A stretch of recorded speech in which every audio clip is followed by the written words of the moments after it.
धन्यवाद सभापति जी। मैं आज आपके माध्यम से भारत सरकार द्वारा 9 फरवरी 2024 को लिए गए ऐतिहासिक फैसले के संबंध में अपनी बात रखना चाहूँगा।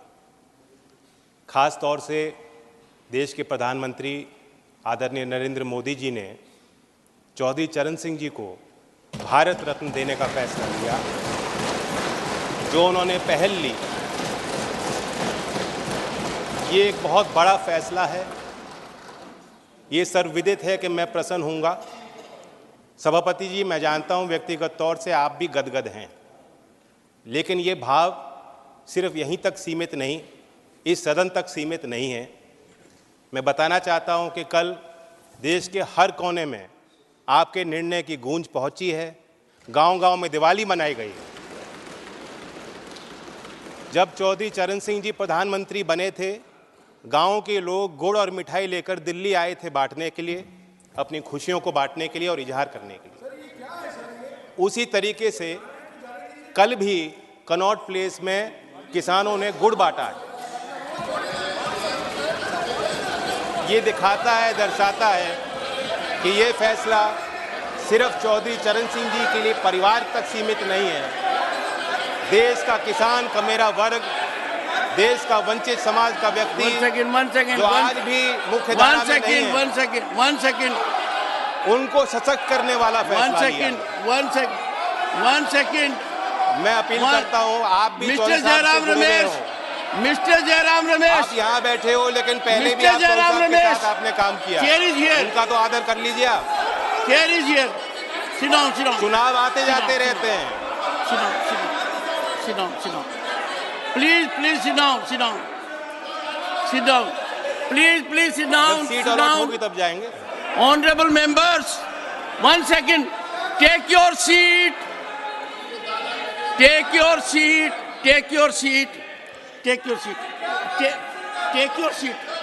First, will you take your seat? Why are you shouting like a commando? Why are you shouting like a commando? Sit down. Take your seat. Sir, sit down.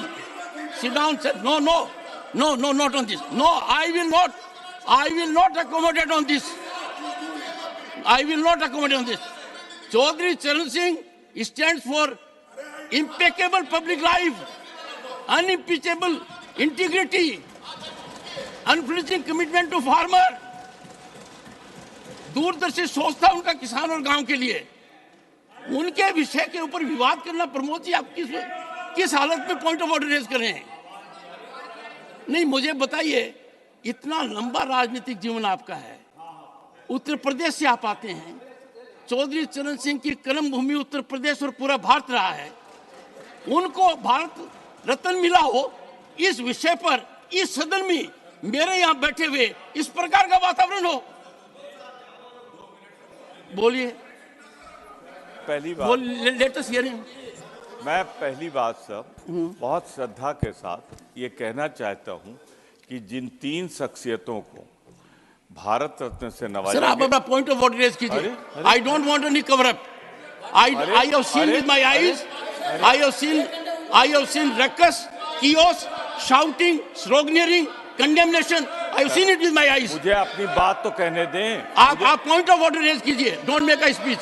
Sir, point of order. Sorry honourable members, short duration discussion. Leader बोले।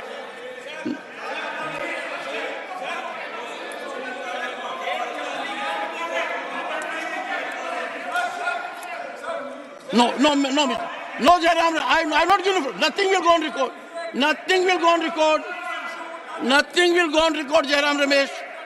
No, nothing will go on record. Meaning thereby, I must read the letter, satisfy Jairam Ramesh that what I am doing is right. Where are you doing it? Sir, you learn things now. I don't have to. I read it because you virtually insulted Chaudhary Charan Singh. You insulted his legacy. You had no time for Bharat Ratna Chaudhary Charan Singh. आज के दिन हर किसान के दिल पर आप चोट कर रहे हो। उसके दिल को दहका रहे हो। चौधरी चरण जैसे व्यक्तित्व के ऊपर इस प्रकार का वातावरण हाउस में करना, और head should go in shame. मैं खुद पीड़ित हूं, दुखी हूं। Nothing. I give floor to Jayant Chaudhary. Please conclude your observation. Yes please. Nothing. No no Pramod ji, please help me. No, सभापति जी, no, nothing else will go on record except, व्यक्तिगत तौर sir, I have से taken a stand. आज कुछ Only Jayant Chaudhary will complete after he completes. Sorry, nothing will go on record. Jayant Chaudhary, please. सभापति जी, नहीं सुनिए, आज मैं I have given Pramod ji, nothing will go on record. Pramod ji, it will not go on record. सांसदों के इस सदन की कार्रवाई के दौरान दुर्व्यवहार को लेके बहुत दुखी हूं। आपने मेरी ही नहीं, देश की भावनाओं को व्यक्त किया। सभापति जी, आपने मुझे संरक्षण दिया।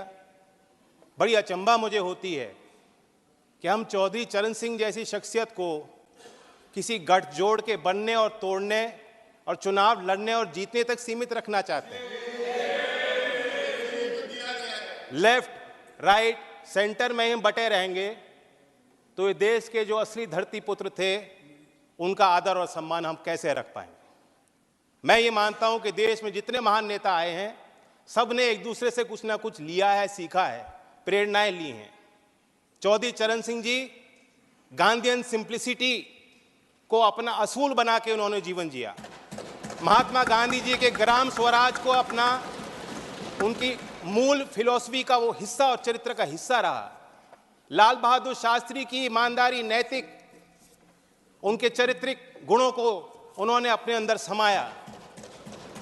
इस सदन के माननीय सदस्य पूर्व प्रधानमंत्री एच.डी. देवेगौड़ा जैसे इनकी राजनीतिक पहचान खेती और किसानी से जुड़ी हुई है, उसी प्रकार से चौधरी चरण सिंह जी की पहचान भी खेती और किसानी और कामगार से जुड़ी हुई है।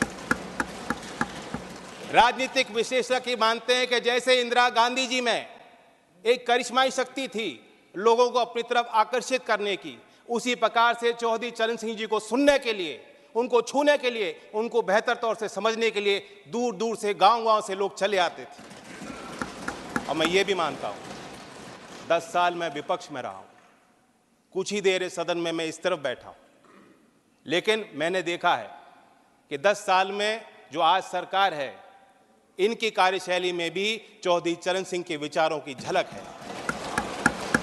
जब आदरणीय प्रधानमंत्री जी ग्रामीण क्षेत्र में शौच की दुर्व्यवस्थाओं पर प्रकाश डालते हैं, जब महिला सशक्तिकरण को अपना प्लेटफॉर्म भारत सरकार बनाती है और गांव-गांव में जागृति पैदा करती है, तो मुझे उसमें चौधरी चरण सिंह जी की बोली याद आती है। सभापति जी, हम लोग नेताओं को समझ नहीं पाएंगे अगर हम इसी तरह बटे रहेंगे। कुछ लोग उनके अंदर भ्रम है, कुछ लोग ये भी कहते हैं, मानते हैं कि चौधरी चरण सिंह जी जाटों के नेता थे या सिर्फ किसानों की वकालत करते थे। ऐसा नहीं, वो विचारक थे और उनके इंटेलेक्चुअलिज्म पे जो टेरेंस जे बायर्स, जो प्रोफेसर थे oriental college in African studies London school में, यूनिवर्सिटी ऑफ लंदन में, उन्होंने किताब लिखी है चरण सिंह 1902 to 87 एन असेसमेंट। मैं उससे कोट करना चाहूँगा सर। चरण Singh did have incisive intelligence and he undoubtedly applied it to a continuing study of agricultural problems in Uttar Pradesh. Judgment on whether he was an intellectual, of course, turns to one definition of intellectual. My judgment is that on the most rigorous definition, Charan Singh was clearly an intellectual, and not only that, the most unusual one.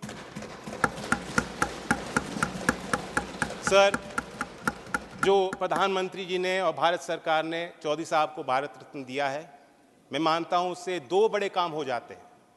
एक कि चौधरी साहब की legacy को हम दोबारा institutionalise करते हैं। देश के सभी विश्वविद्यालयों में पढ़ रहे छात्र, उनके अंदर आपने एक नई जिज्ञासा पैदा की है। गाँव में पल रहे नौजवानों के अंदर एक नई जिज्ञासा और भावना आपने पैदा की है। देश के अर्थशास्त्री और मुख्यधारा में जो लोग नीति निर्धारक हैं, आपने दोबारा उनको कहा है कि चौधरी चरण सिंह को आप स्टडी कीजिए, अपने स्टडी में शामिल कीजिए, अपने अध्ययन और विचार अनुसंधान में शामिल कीजिए। दूसरा बड़ा काम जो भारत सरकार ने किया, भारत रत्न देकर हौसला बढ़ाया। मैं मानता हूं कि ये एक महज पुरस्कार नहीं है, सबसे बड़ा सम्मान है। और मैं जानता हूं कि आज की जो जीवन समस्या देश के सामने और चुनौतियां हैं, किसानों की समस्या हैं, भारत रत्न देकर उनका हल नहीं निकलता। लेकिन आने वाले सालों में झोपड़ में पैदा होने वाला व्यक्ति जब वो कहेगा अगर मुझ जैसा चौधरी चरण सिंह बन सकते हैं, भारत रत्न को मिल सकता है, तो मैं भी अपनी समस्याओं का समाधान खुद करने में सक्षम हूं। ये बहुत बड़ी जीत हासिल हुई है। मैं तो चाहता था कि क्योंकि चौधरी साहब मेरे अकेले नहीं हैं, एक पार्टी की नहीं है, मैं अपील करता हूं कि उनके लंबे राजनीतिक और सामाजिक जीवन में जो भी शक्तियां उनके साथ आईं, जो भी नेता आज इस सदन में मौजूद हैं, उनके इस लेगेसी का हिस्सा वो भी हैं, जिम्मेदारी उनकी भी है। कोई वसीयत में कोई संपत्ति वो छोड़ के नहीं गए थे। आदमी तब तक जिंदा रहता है जब तक उनके विचार लोगों के बीच जिंदा रहते हैं। मैं उम्मीद करता हूं कि सभी दल के सम्मानित सदस्य गांव-गांव तक चौधरी चरण सिंह जी के विचारों को ले जाएंगे। और मैं फिर अपने तरफ से ऋणी हूं, कहना चाहता हूं, एक जमीनी सरकार जो जमीन की आवाज को समझती है और बुलंद करना चाहती है, ऐसी ही सरकार धरती पुत्र चौधरी चरण सिंह जी को भारत रत्न दे सकती है। धन्यवाद। Short duration discussion. Notices have been received from the following members to raise a discussion on the white paper on Indian economy